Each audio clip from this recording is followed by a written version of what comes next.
Hello दोस्तों, मेरे पास में कुछ दिनों से कुछ लोगों का कमेंट आ रहा था जो बोल रहे थे कि सर मैं स्टेट बैंक ऑफ इंडिया के ब्रांच में जाता हूं अपना सेविंग्स अकाउंट ओपन करवाने के लिए, तो इनके कर्मचारी क्या करते हैं, इंश्योरेंस कर देते हैं। बोलते हैं कि इंश्योरेंस नहीं करवाओगे तो आपका सेविंग्स अकाउंट बिल्कुल भी नहीं ओपन होगा। तो मुझे ऐसा कुछ सोल्यूशन बताइए जिससे मुझे इंश्योरेंस भी ना करवाना पड़े और मेरा सेविंग्स अकाउंट भी ओपन हो जाए। तो बेसिकली आज का ये पूरा वीडियो इसी के ऊपर होने वाला है। आज के इस वीडियो में हम बिल्कुल डिटेल्स में जानेंगे कि आखिर वो कौन सा काम करें आप जिससे आपको इंश्योरेंस भी ना करवाना पड़े और आपका सेविंग्स अकाउंट भी बहुत ही इजीली ओपन हो जाए।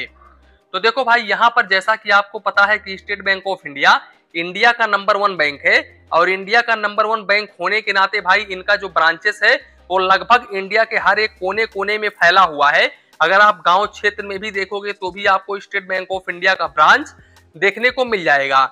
अब क्योंकि भाई ये बहुत पुराना बैंक है तो यहाँ पर इनके जो कर्मचारी होते हैं वो भी सरकारी कर्मचारी हैं, और क्योंकि ये सरकारी बैंक है तो सरकारी कर्मचारी हैं, तो भाई ये कर्मचारी मनमानी करते हैं। देखो, कोई भी बैंक हुआ वो अपने एम्प्लॉयज को टारगेट देता है, यानी कि इनमें जो बड़े बड़े होते हैं, जो बड़े बड़े पोस्ट पर बैठे होते हैं, जैसे कि मैनेजर हुआ, इसके अलावा और भी काफी सारे पोस्ट होते हैं, जो बड़े बड़े अधिकारी बैठते हैं, वो लोग इनको टारगेट देते हैं कर्मचारियों को कि आप इतना इंश्योरेंस कंप्लीट करें 1 महीने में। अब ये भाई साहब क्या करते हैं कि इंश्योरेंस कंप्लीट कर नहीं पाते हैं, यानी कि कहीं पर जाते नहीं हैं। अब क्योंकि ये सरकारी कर्मचारी हैं तो ये बैंक में ही बैठते हैं, कहीं पर भी कस्टमर से बात वगैरह नहीं करते हैं इंश्योरेंस वगैरह के लिए।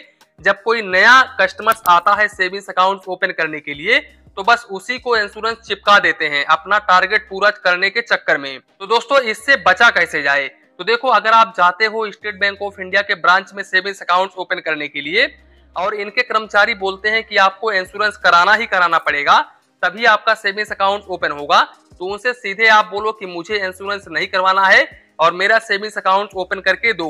क्योंकि भाई स्टेट बैंक ऑफ इंडिया ने ऐसा कुछ भी टर्म कंडीशंस नहीं लगा करके रखा है कि आपको इंश्योरेंस कराना ही पड़ेगा तभी आपका सेविंग्स अकाउंट ओपन होगा। अब अगर वो एम्प्लॉय यानी कि वो कर्मचारी नहीं मानता है, बोलता है नहीं भैया आपका इंश्योरेंस कटेगा ही कटेगा, अगर नहीं कटवाओगे तो आपका सेविंग्स अकाउंट बिल्कुल भी ओपन नहीं होगा, तो फिर इस केस में उनसे आप ये बोल सकते हो कि अगर आप मेरा विदाउट इंश्योरेंस के सेविंग्स अकाउंट ओपन नहीं करते हो तो मुझे लिखित में दो, और नहीं तो मैं बैंकिंग लोकपाल तक जाऊंगा और कंप्लेंट करूंगा आपकी। तो उनको ये भी बोल सकते हो कि मैं बैंकिंग लोकपाल तक जाऊंगा और कंप्लेंट करूंगा, तो हो सकता है आपका यहाँ पर काम निपट जाए।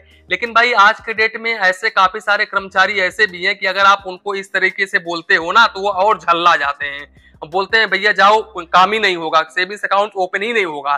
तो इस तरह के भी कर्मचारी होते हैं। तो इससे कैसे बचा जाए? तो देखो भाई, अगर वो सेविंग्स अकाउंट ओपन नहीं करते हैं तो भी कोई दिक्कत वाली बात नहीं है। आप सीधे अपने मोबाइल फोन में एसबीआई योनो को ओपन करो, यानी कि प्ले स्टोर से एसबीआई योनो को डाउनलोड करो। उसके बाद में आप सिंपल से Insta plus savings account open कर लो। देखो भाई, Insta plus savings account video KYC के माध्यम से ओपन हो जाता है, और इस सेविंग्स अकाउंट्स को ओपन करने के लिए आपका जो एज है वो यहाँ पर 18 ईयर्स प्लस होना चाहिए, आधार कार्ड पैन कार्ड वगैरह होना चाहिए। आप वीडियो केवाईसी के माध्यम से बहुत ही इजीली ओपन कर सकते हैं इस सेविंग्स अकाउंट को। अब देखो, ये सेविंग्स अकाउंट जैसे ही ओपन होता है, अगर आपके पास में एटीएम कार्ड या फिर चेकबुक वगैरह नहीं आता है तो फिर इस केस में आप ब्रांच में जाकर के एटीएम कार्ड चेकबुक वगैरह ले सकते हो या फिर अप्लाई कर सकते हो। वैसे एटीएम कार्ड आ जाता है, 1 महीने के अंदर अंदर एटीएम कार्ड आ जाता है, लेकिन चेकबुक नहीं आता है तो चेकबुक के लिए आपको ब्रांच में जाना पड़ता है। अब देखो, यहाँ पर जो आपका रेगुलर सेविंग्स अकाउंट होता है ना, उस पर भी आपको सेम लिमिट देखने को मिलता है और इंस्टा प्लस सेविंग्स अकाउंट के ऊपर भी सेम लिमिट देखने को मिलता है। यानी कि एक तरह से आप ये समझ के चलो कि भाई ये भी रेगुलर सेविंग्स अकाउंट ही है और ये भी रेगुलर सेविंग्स अकाउंट है। यहाँ पर भी आप यूपीआई पर डे 1 लाख रुपए तक कर सकते हो, और यहाँ पर 20 ट्रांजेक्शन से अधिक नहीं कर सकते। आईएमपीएस, आरटीजीएस, एनईएफटी बिल्कुल फ्री ऑफ कॉस्ट है। साथ ही साथ यहाँ पर एसएमएस अलर्ट बिल्कुल फ्री ऑफ कॉस्ट है इंस्टा प्लस सेविंग्स अकाउंट के ऊपर। इसके अलावा मैं आप लोगों को बता दूं कि यहाँ पर मिनिमम बैलेंस चार्जेस तो वैसे ही नील है एसबीआई का, और आज के डेट में तो काफी सारे गवर्नमेंट बैंकों ने अपना मिनिमम बैलेंस चार्जेस नील कर दिया है, तो मिनिमम बैलेंस की झंझट लेने की आपको जरूरत नहीं है। साथ ही साथ सेविंग्स अकाउंट्स के ऊपर आपको 2.50% का रेट ऑफ इंटरेस्ट देखने को मिल जाता है। तो आप इस सेविंग्स अकाउंट्स को ऑनलाइन एसबीआई योनो के माध्यम से ओपन कर सकते हैं। अकाउंट ओपन करते समय आपको कोई भी डिपॉजिट नहीं करनी पड़ती है, और मैं आप लोगों को बता दूं कि भाई यहाँ पर विदाउट इंश्योरेंस के आपका सेविंग्स अकाउंट बहुत ही इजीली ओपन हो जाता है।